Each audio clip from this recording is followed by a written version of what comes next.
Welcome to the Deep Dive. Today, we're going to be diving into the life and presidency of John Adams. America's second president. Right, our second president, John Adams. And we've got excerpts from an American History Hit podcast episode featuring historian Christopher J. Young. Oh, yeah. And it's fascinating stuff, so It is. yeah, buckle up. What's remarkable is that Adams steps into the presidency in 1797, with America still finding its footing as this new nation. Right. There's this immense pressure on him, Yeah. not just to follow in Washington's footsteps, Right. but to make sure the country survives Oh, wow. and the revolution's ideals endure. Yeah. That's a lot to live up to. It is. Especially, I mean, Washington, set a precedent and, Yeah. He's like the father of our country. Right. It's interesting how crucial, reputation was to the founding fathers, Oh, yeah. especially Adams. It Absolutely. wasn't just personal ambition. It was about securing their place in history. Legacy. Yeah, as guardians of this new nation. Absolutely. I mean, it makes you wonder, how would you feel stepping into those shoes? Yeah. I mean, Big shoes to fill. really big shoes. They were incredibly aware of the historical significance Right. of their actions. Yeah, And Adams truly believed he was the right person for the job, he did. the one to safeguard the Constitution and the legacy of the Revolution. Okay. He had a brilliant legal mind Mm. and a strong moral compass. Oh, wow. Think about how he defended the British soldiers Oh, involved in the Boston Massacre, really? even though it was deeply unpopular. Wait, really? Yeah. Defending the soldiers who fired on colonists? Yep. That seems counterintuitive. It does. Especially for someone who was so central to the revolution. And it might seem surprising, Yeah. but this actually reveals a core element of Adams's character, Okay. his unwavering commitment to the rule of law, Mm. even when it was difficult. Even when it was difficult. Okay. This commitment will shape his presidency, Mhm. especially when he's dealing with international turmoil Right. and political divisions. Oh, so how does this commitment to the rule of law play out when Adams is faced with foreign entanglements, Right. which Washington warned against? Exactly. Well, Adams inherits this complex web of relationships, Okay. particularly with France. Okay. With France. Remember, France was a key ally During the revolution. during the revolution, Right. but now they're in the throes of their own revolution. Right. And things get even more complicated because America wants to stay neutral, right? Precisely. Yeah. The French view American neutrality as a betrayal. What? They see the Jay Treaty, Okay. negotiated under Washington, Right. as America siding with their enemy, Great Britain. Oh. This treaty really inflames tensions, and the French begin harassing American ships. Okay, so the Jay Treaty basically throws fuel on the fire. Yeah, yeah. How does Adams respond to this escalating situation? He takes a two-pronged approach, Mm. very characteristic of him. He prepares for the possibility of war Why? by bolstering the army and building a navy. Okay, so he's like, okay, well, we need to be ready, Yes. just in case. At the same time, Okay. he sends a diplomatic team to France to try and ease the tension. So he's like playing both sides, Like this. appealing to both those who favor a strong defense Yes. and those who prefer peaceful negotiations. Exactly. He's trying to find a balance. He's trying to appease both sides. He is. That makes sense. But I'm guessing the diplomatic efforts don't go as smoothly as planned. You guessed it. Yeah. The French foreign minister refuses to meet with the American envoys. Whoa. Instead, he sends these shady agents, Shady agents. later referred to as X, Y, and Z, XYZ. Oh, I heard of this. demanding bribes and loans as a condition for even talking. Hold on. Demanding bribes? Yes. Outrageous. It, This must have caused a huge uproar back in America. it absolutely did. I mean, come on. Yeah, this becomes the infamous XYZ affair, Right, the XYZ. a major scandal that fuels anti-French sentiment in America. I can imagine. Many are calling for war, Oh, wow. putting immense pressure on Adams to take military action. So how does Adams, the man who defended British soldiers in the name of justice, Right. respond to this blatant provocation? Yeah. Does his commitment to the rule of law waver? This is where Adams's commitment to the nation's long-term stability truly shines, despite the pressure, Wow. despite the public outcry. Oh, He resists the push for war. wow. He understands that war with France would be devastating for the young republic. Right. Instead, he sticks to his principles and continues to pursue a diplomatic solution. So even though he's been personally insulted Yeah. and the nation is on edge, he prioritizes the greater good He does. and holds firm to diplomacy. He does. This is a side of Adams we don't often hear about. This Aye, is aye. where he really distinguishes himself, isn't it? Absolutely. It's a testament to his character and his leadership. This event highlights a recurring theme in his presidency. What's that? Adams constantly finds himself balancing competing forces, making tough Yeah. and often unpopular Yeah. choices Right. that he believes are in the best interest of the nation. Right. He truly embodies that commitment to the rule of law, both domestically and internationally. Right. Right. Now, this commitment to principle will also be tested in a very different arena, Oh, okay. domestic policy, All right. specifically with the passage of the Alien and Sedition Acts. Oh boy, Alien and Sedition Acts. Yeah. Those are Pretty controversial. those are pretty controversial. Yeah. The Alien and Sedition Acts feel like a departure from what we've been talking about. This Yeah. idea of Adams as a defender of liberty and justice. You're right. These acts expose the anxieties of the time and spark a debate about individual liberties versus national security that continues to this day. Wow. So walk me through this. Okay. Why were these acts passed in the first place? Well, remember the quasi-war with France we talked about? Right. That undeclared naval conflict. Yeah. The Federalists, Adams' party, were deeply concerned about foreign influence Okay. and the potential for sabotage. Right. They pushed through these laws to restrict immigration and limit freedom of speech. So the Federalists were basically afraid of spies and anyone who disagreed with them.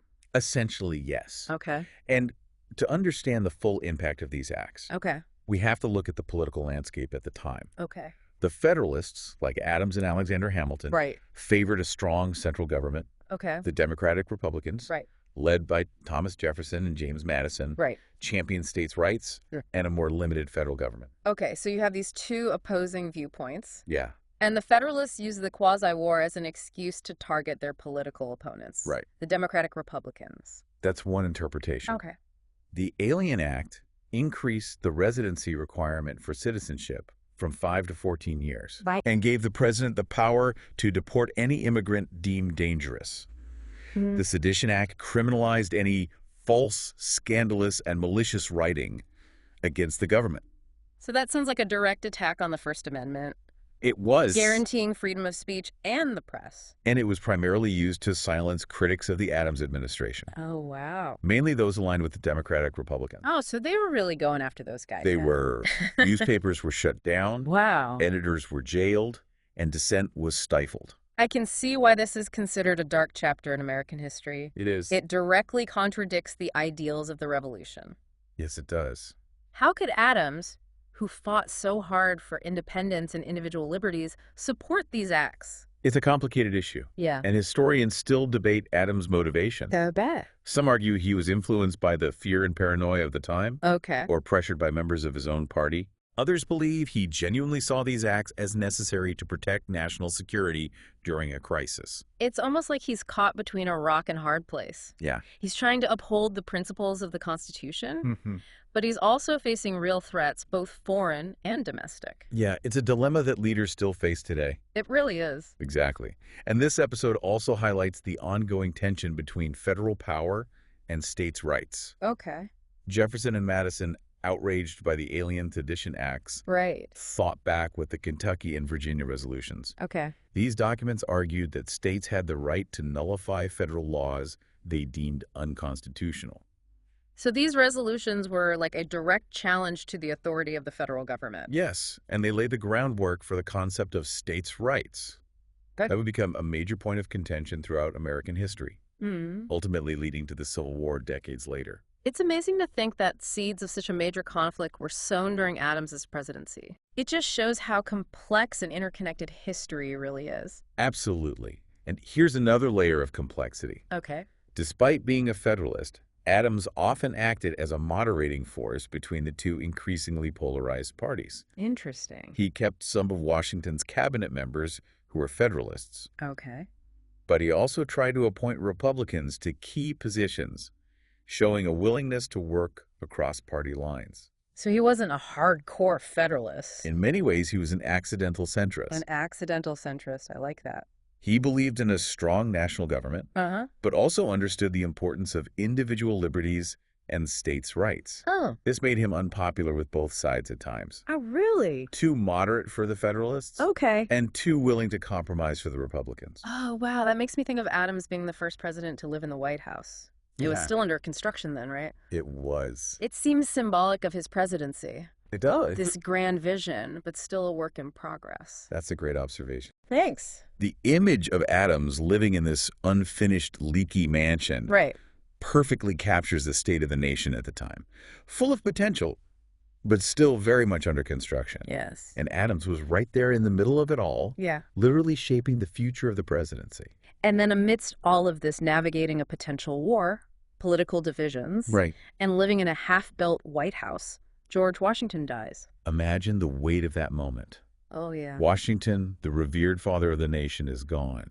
Mm. And Adams, who always felt somewhat overshadowed by Washington's legacy, Yeah. is left to navigate the increasingly turbulent political landscape alone. This must have felt like a turning point for him, both personally and professionally. It was a significant turning point. Mm. Washington's death marks the end of an era, a passing of the torch. Yeah. The Federalist Party, already showing cracks, begins to fracture further, Uh-oh. with Alexander Hamilton and his followers openly criticizing Adams and undermining his authority. This internal division within his own party must have made it even more challenging for him to govern effectively. He did.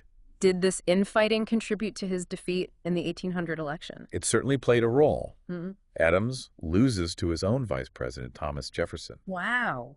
It's a bitter defeat for Adams, who deeply desired a second term. Right. Not just for his legacy, but because he genuinely believed he was the right person to lead the nation through these uncertain times. So he loses the election. That had to be tough, especially losing to his own vice president. But he accepts the results and steps down peacefully. It is a testament to his character and his commitment to the Constitution. Yeah. Despite the personal loss, he understood the importance of a peaceful transfer of power, a cornerstone of the republic he helped create. It's interesting how often we hear about the conflicts between Adams and Jefferson. But what about their reconciliation later in life? It's a remarkable chapter in their story. These two men, once bitter rivals, rekindled their friendship in their later years. They engaged in a lively correspondence, Really? exchanging letters filled with wit, wisdom, and reflections on the American experiment. So they went from political opponents to pen pals. Yeah. What did they write about? Everything. They debated the role of government, the nature of liberty, even the best way to brew cider. Wow. Their letters provide a fascinating glimpse into the minds of two of America's most influential founding fathers. It's a reminder that even amidst disagreements, it's possible to find common ground. And sometimes those who challenge us the most can become our greatest teachers. Absolutely. Their reconciliation speaks to the power of dialogue and the importance of staying open to different perspectives. And then, in an incredible twist of fate, Adams and Jefferson die on the same day, July 4th, 1826. Wow. 50 years to the day of the signing of the Declaration of Independence. It's almost too poetic to be true. It's as if history itself wanted to underscore the intertwined legacies of these two men and their profound impact on the nation. It's a fitting end to their story, forever linking them as the architects of American independence. But their story also raises questions that are relevant to us today. Yeah. What can we learn from John Adams? This complex and principled leader who often gets overshadowed by Washington and Jefferson. I think Adams reminds us that leadership isn't about popularity contests or clinging to rigid ideologies. Mm-hmm. It's about finding balance, making tough choices, and always striving to do what you believe is right, even when it's unpopular. He certainly faced his share of challenges, from navigating foreign entanglements to grappling with political divisions, and even defending the rights of those he disagreed with. He did. It makes you wonder, how would we handle those same pressures today? Adams was a product of his time, but his story transcends the specific challenges of his era. Right. He reminds us that the work of building a more perfect union is never truly finished.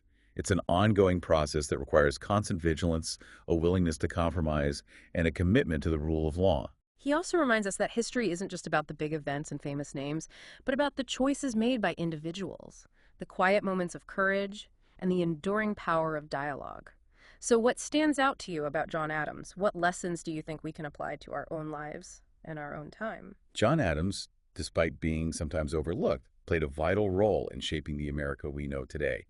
He demonstrated the importance of principled leadership, even in the face of adversity. Yeah. As you reflect on his story, think about the qualities you admire in a leader. How can we embody those same qualities in our own lives, in our communities, and in the choices we make each and every day? Thanks for joining us on this deep dive into the life and legacy of John Adams. It's a story that reminds us that history is not just a collection of facts and dates, but a tapestry woven with the threads of human experience, full of triumphs, failures, and lessons that continue to shape us today.